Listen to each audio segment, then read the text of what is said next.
Who would you call your greatest rival? I think I played the most games with Kramnik. So in some sense, you could call him my greatest rival. But I think Magnus is pretty close in terms of number of games as well. The one game that Vishy lost, but you were most proud of him for playing. There is no game like that. If he loses, it's misery and miserable. One piece of advice you have for the 13-year-old chess enthusiast who looks at you and says he wants to be a grandmaster like you. I think just if you enjoy chess, just continue doing it and maybe just play a lot of games. Vishy, rapid fire. Why, in your opinion, have so many of your contemporaries retired?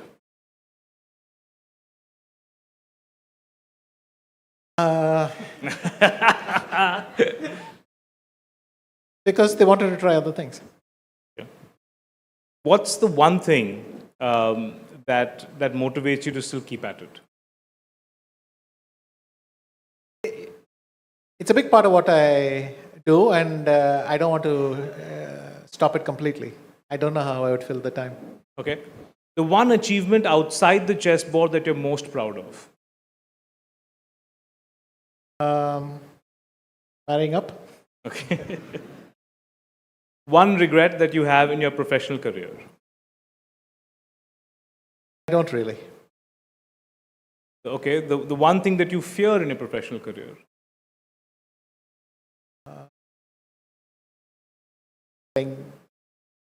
Playing badly. Playing badly, okay. The one thing, of all your rivals, who would you call your greatest rival? I think I've played the most games with Kramnik. So in some sense, you could call him my greatest rival. But I think Magnus is pretty close in terms of number of games as well. And what's the one thing you've learned from Kramnik? I thought I had learned how to be very chilled from him. But you continuously learn new things about people. So. He's not chill anymore? He's, let's say, doing some very interesting stuff. He's suddenly discovered Twitter, and that's a Vladdy I didn't really see coming. Let's put it that way. Okay, one piece of advice you have for Djokovic? I was, very hard to dislike someone like as nice as Alcaraz, but I was actually rooting for Djokovic. Not to have a knee operation right before a tournament. I don't know. And what's the one piece of advice you have for Alcaraz now that he's? He's doing great. He seems to be genuinely chirpy and happy everywhere, and it's a nice attitude to watch. He'll find out. Okay. And for Rohit? Enjoy the times it goes well, and really enjoy it. One piece of advice for Hardik Pandya? That's, I think, outside my area of expertise. Okay, I won't push it. The one tip to maintain your mental fitness. I read that you burn 3,000 calories, in a 4-hour chess game, just sitting down and playing chess. Is that? I wish. I think that number is very high, but yes, we do expend a lot of energy. Number one tip is pretty simple: sleep. If you can sleep well and not think about the previous game, you've got it. For the rest, I think finding something exciting to do every day is what makes it interesting and what makes it easy to concentrate. Okay, but give us one tip for parents who say they want their kids to grow up to be as sharp, intelligent, and focused as Vishy Anand is. That's exactly it. So it's not only a question of finding what you love, but finding something interesting to do every day. Our brain responds to new things, and that's actually the best way to concentrate. Okay, fantastic. Aruna, can I move a rapid fire to you? The one person who has contributed to improving brand India globally almost as much as Vishy Anand does. Mahatma Gandhi. Okay. The one game that Vishy lost, but you were most proud of him for playing? There is no game like that. If he loses, it's misery and miserable. Okay. The one contract or endorsement that you were happiest closing?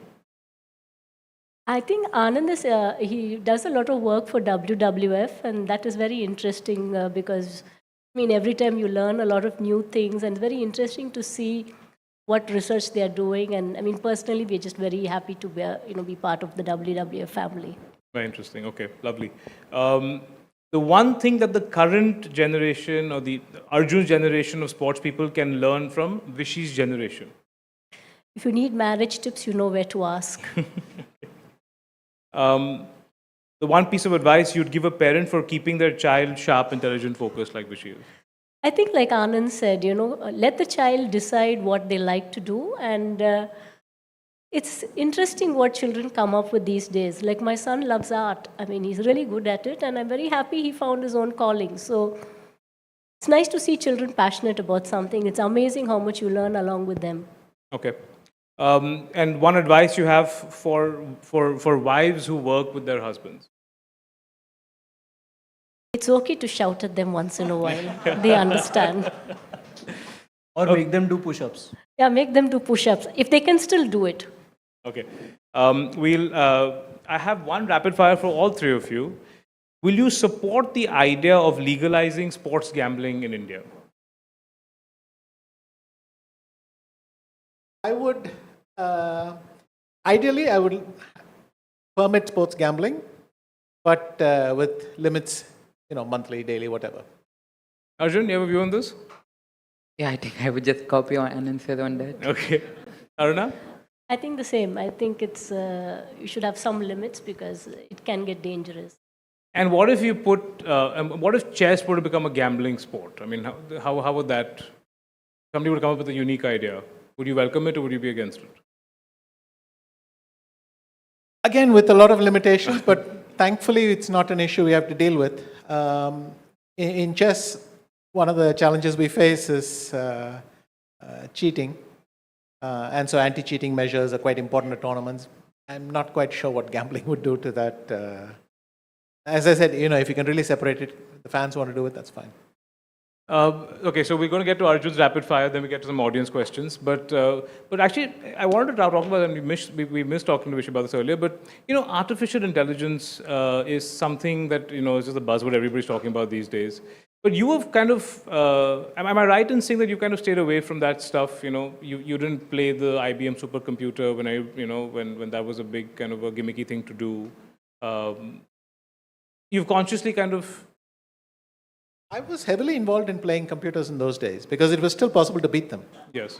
And then this supercomputer came along. And to be honest, that result wasn't as decisive as they made it seem. I mean, Gary had won the previous year, computer won the next year. But they were happy to declare victory and leave. And that computer wasn't intelligent in the same way we use AI, the meaning of the word AI. It's fascinating that AI has brought a lot of understanding to the game. I won't say that I don't feel some nostalgia for the days when humans had to figure some things out on our own. But it is nice that AI helps us understand the game at a different level. Mixed feelings. There was a very controversial moment that kind of happened where you were playing chess, this friendly game, and a guy called and Nikhil Kamath was kind of fiddling with with an artificial intelligence to kind of and you caught that really fast. You caught it in I don't know how many moves you caught it in, but you can tell that quickly that it's not a human being. Again, it's not a single move because it's possible for someone to stumble on a single move, but it seemed to me the series was, my eyebrows are raised because I don't expect to lose to celebrities from other fields. But I did not have enough to make an allegation or anything, so I resigned and left it at that. But later on, they said the match was much too high. So chess.com actually, they check billions of games and they know when something is just not right. And he confessed as well, so that was that. But you suspect things, but you'll get a lot of false positive thoughts in your head. So generally, I believe not going there, so to speak, mentally. Fair, fair. And do you encourage the people who you're mentoring to kind of embrace all of the technology that kind of comes in training? Very much. All of them also have a very healthy attitude of trying to play non-computer chess and so on. So they have found the right balance. I pass on some advice, but again, the advice from 5 years ago is already outdated, especially in this area. So I think you can only draw the broadest conclusions. But the very fact that they're doing so well suggests that they have found how to use technology effectively. Because you used to save floppy disks, right, at one point?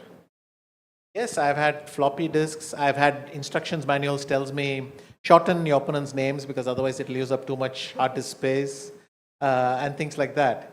And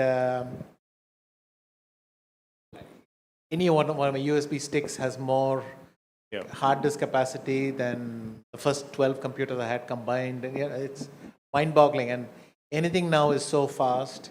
And phones are stronger than computers I had 15 years ago. And it's just the pace of technology leaves you gasping. Yeah. Okay, Arjun, quick rapid fire for you. One piece of advice you have for the 13-year-old chess enthusiast who looks at you and says he wants to be a grandmaster like you. I think just if you enjoy chess, just continue doing it and maybe just play a lot of games. Okay. Of all your contemporaries, whose journey are you most inspired by? In the chess world? Yeah. So I'm most inspired by Vishy sir and Magnus Carlsen, these two. And what about the contemporaries, your generation of... My generation, I think Gukesh is very inspiring because winning world championship, winning the candidates at 17 is a huge feat. The previous record was at like 20, so yeah, he broke it by 3 years. Fantastic. Okay. The one thing you've learned from Vishy which you cherish the most? Back in like 2021, I got a chance to play against him, like casual games. And yeah, those moments I really cherish because from those games I learned a lot. Okay. Is there any particular one move or one trick or something for the chess enthusiasts who are watching? Okay, then I would refer to my game against him from the European Club Cup 2022. He played a knight move in the middle of the game, like knight a4 or knight b5, something like this. And like, I told my friends after the game, this move I would have never taught in 100 years. Okay.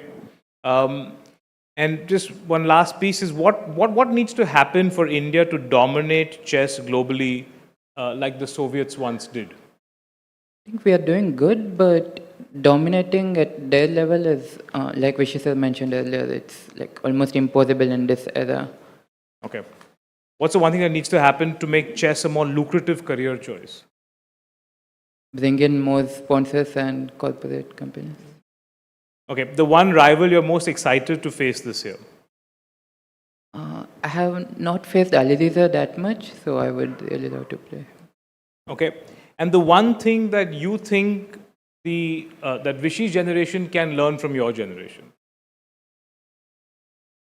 Well, this is hard to answer because like we have been learning a lot from them. Yeah, I'm not sure. Okay, I won't. I won't push you that. I know the very tough question I gave you. But Destiny of... Maybe this is a good one. So maybe play openings that are a bit irrational. Play an opening. Play an opening is more great. Okay. And last question, Destiny, Free Will. Which side are you on? Sorry? Destiny or Free Will? Where do you... Not an easy one. Okay, good. It's good that you're confused about that answer. I still am.